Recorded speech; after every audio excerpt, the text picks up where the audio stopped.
Government विह बिरुला एलिया ने पेट Bashirabad POCSO case पर सख्त रद्द-ए-अमल देते हुए मरकजी वजीर बंडी संजय से मुतालबा किया है कि वो अपने बेटे के मामले पर अपनी खामोशी तोड़ और हकायक सामने लाएं। उन्होंने वाज़ेह किया कि एक नाबालिग लड़की को सोशल मीडिया पर गलत तरीके से पेश करना इंतहाई गैर अखलाकी है और इस तरह की हरकतें किसी सूरत काबिल कबूल नहीं हो सकती।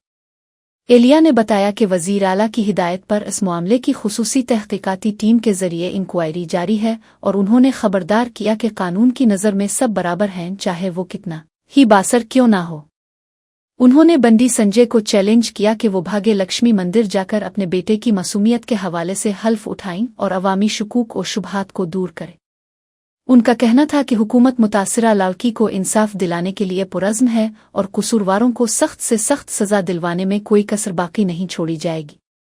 अब इस बयान के बाद सियासी हलकों में हलचल मच गई है, क्योंकि एलिया ने इस कानूनी मामले को बराह रास्त इखलाकी और मजहबी चैलेंज से जोड़ दिया है ताकि बंडी संजय पर दबाव बढ़ाया जा सके।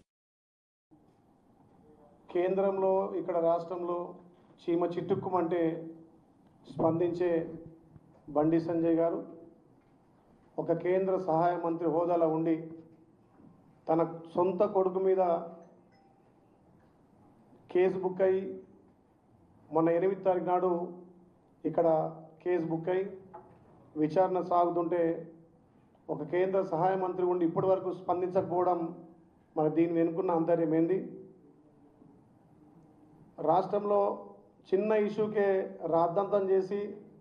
ఈ ప్రజాప్రభుత్వం మీద నిత్యం బురద జల్లి ఆవేశంగా మాట్లాడే బండి సంజయ్ గారు మరి మీ కొడుకు విషయం వచ్చేసరికి ఎందుకు నోరు మెదపడం లేదు? మరి రాష్ట్రంలో ప్రజాప్రభుత్వం వచ్చిన తర్వాత మహిళల ఆత్మగౌరవం పెంచి మహిళల భద్రత విషయంలో మా ముఖ్యమంత్రి గారు ప్రత్యేకంగా శ్రద్ధ తీసుకున్న సమయంలో